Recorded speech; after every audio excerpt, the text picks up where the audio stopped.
ঘরেই তৈরি করে ফেলুন হোটেলের মতো সুস্বাদু ছোলা বা বুটের ডাল। আসসালামু আলাইকুম এভরিওয়ান, কেমন আছেন সবাই? দেশ এবং দেশের বাইরে যে যেখান থেকে আজকের এই রেসিপি দেখছেন সবাইকে সুস্বাগতম। আজকে আমি আপনাদের সাথে শেয়ার করতে যাচ্ছি খুব সহজভাবে ছোলা বা বুটের ডাল রেসিপি, একদমই হোটেলের মতো। এই ডাল রুটি, পরোটা বা গরম ভাতের সাথে খেতে কিন্তু দুর্দান্ত লাগে। তো চলুন আর দেরি না করে মূল ভিডিওতে চলে যাই।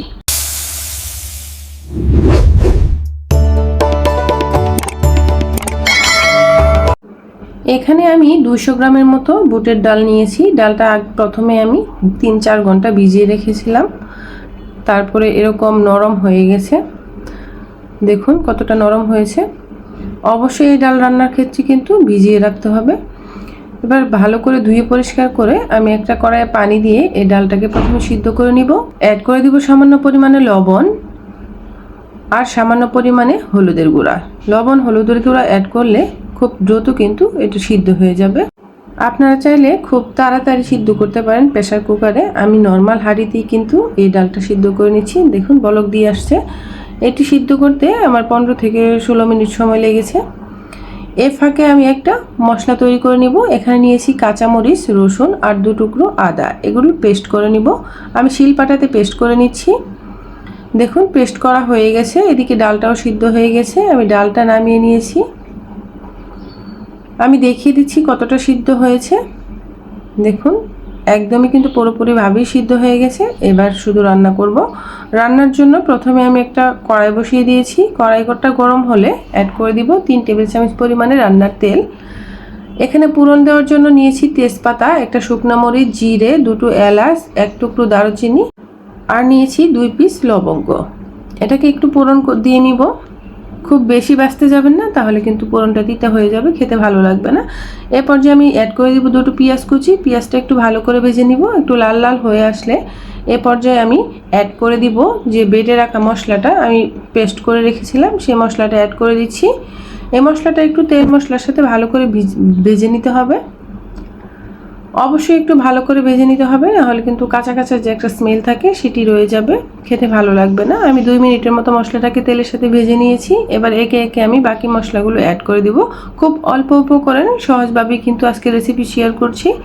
অ্যাড করে দিব 1/2 টেবিল চামচ লবণ। লবণটা আপনার স্বাদ অনুযায়ী অ্যাড করবেন। 1/2 টেবিল চামচ হলুদের গুঁড়া, 1/2 টেবিল চামচ অ্যাড করব মরিচের গুঁড়া, 1/2 টেবিল চামচ অ্যাড করব ধনিয়ার গুঁড়া, 1/2 টেবিল চামচ অ্যাড করব জিরের গুঁড়া। এবার সবগুলো উপকরণ একটু তেলের সাথে মিশিয়ে নিব। এই পর্যায়ে কিন্তু চুলার আঁচটা অবশ্যই লতে রাখবেন, না হলে কিন্তু মশলাগুলো পুড়ে যেতে পারে। খুব ভালোভাবে মিশিয়ে নেওয়ার পর আমি অ্যাড করে দিব সিদ্ধ করে রাখা ডাল। ডালে যে হালকা একটু ভেজা ভেজা ভাব আছে সেটি সহ আমি অ্যাড করে দিব। দেখুন হালকা একটু পানিও আছে। এবার একটু নাড়াচাড়া করে ভালো করে মিশিয়ে নিব। ছোলার ডাল আর মশলা ভালো করে একটু ভেজে নিতে হবে, তাহলে কিন্তু ডালটা খেতে ভীষণ ভালো লাগবে। আমি এখানে 2 থেকে 3 মিনিটের মতো ভেজে নিচ্ছি। এবার ঢাকনা দিয়ে ঢেকে হালকা আঁচে রেখে দিব 1 মিনিটের মতো। ঢাকনা খুলে দেখুন তেলটা কিন্তু আলাদা হয়ে গেছে, ছেড়ে দিয়েছে। এ পর্যায়ে বুঝতে হবে যে ডাল মশলা একসাথে কষানো হয়ে গেছে। আমি কোনো রকম পানি অ্যাড করিনি। এটা কষানোর সময় ডালের যে হালকা একটু ভেজা ভাব ছিল সেটি দিয়েই হয়ে গেছে। এবার অ্যাড করে দিব কয়েকটা কাঁচামরিচ। কাঁচামরিচটা অ্যাড করছি ফ্লেভারের জন্য, আপনারা চাইলে ফাটিয়েও দিতে পারেন ঝালের জন্য। এখানে অ্যাড করে দিব গরম পানি। আমি এখানে ফুটন্ত গরম পানি অ্যাড করে দিচ্ছি ডালটা রান্নার ক্ষেত্রে, যেহেতু ডালটা একদমই সিদ্ধ করা ডাল, তার জন্য অবশ্যই একটু গরম পানি অ্যাড করে দিবেন, তাহলে খুব দ্রুত হয়ে যাবে। একটু ভালো করে মিশিয়ে ঢাকনা দিয়ে ঢেকে রান্না করে নিব 5 থেকে 7 মিনিটের মতো। খুব বেশি সময় লাগবে না রান্না করতে, 5-7 মিনিট রান্না করলেই রান্নাটা হয়ে যাবে। দেখুন বলক চলে আসছে। এবার আমি একটু নাড়াচাড়া করে দিব। সিদ্ধ করা ডাল বেশিক্ষণ রান্না করতে গেলে কিন্তু একদমই গলে যাবে, মাখা মাখা হয়ে যাবে। আবারও ঢাকনা দিয়ে ঢেকে 2 থেকে 3 মিনিটের মতো রান্না করে নিব। দেখুন ঢাকনা খুলে ঝোলটাও কিন্তু কমে আসছে। এ পর্যায়ে আমি একটু ধনিয়া পাতা অ্যাড করে দিব। অ্যাড করে দিচ্ছি ধনিয়া পাতা। ধনিয়া পাতাটা অ্যাড করলে ডালের টেস্টটা কিন্তু আরও একটু বেড়ে যাবে। একদমই কিন্তু হোটেলের মতো এই ডালটা লাগবে খেতে। অবশ্যই ট্রাই করবেন বাসায়, আর কেমন হয়েছে কমেন্টে আমাকে অবশ্যই জানাতে ভুলবেন না।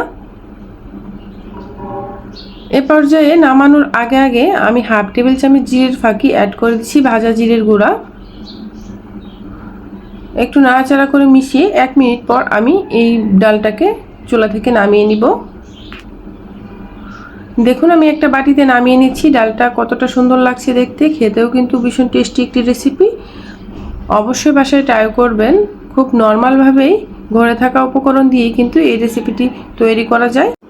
আর হ্যাঁ, আমার এই রেসিপিটি যদি আপনাদের ভালো লেগে থাকে অবশ্যই লাইক, কমেন্ট, সাবস্ক্রাইব করতে ভুলবেন না। আর পাশে থাকা বেল বাটনটি অন করে দিবেন নতুন নতুন রেসিপি পাওয়ার জন্য। আর যারা ফেসবুক পেজ থেকে দেখছেন তারা অবশ্যই আমার পেজটাকে ফলো দিয়ে দেশি ফুডের সাথেই থাকবেন। সবাই ভালো থাকবেন, সুস্থ থাকবেন। আবারও কথা হবে নতুন কোনো রেসিপি নিয়ে। সেই পর্যন্ত সবাইকে ধন্যবাদ। আল্লাহ হাফেজ।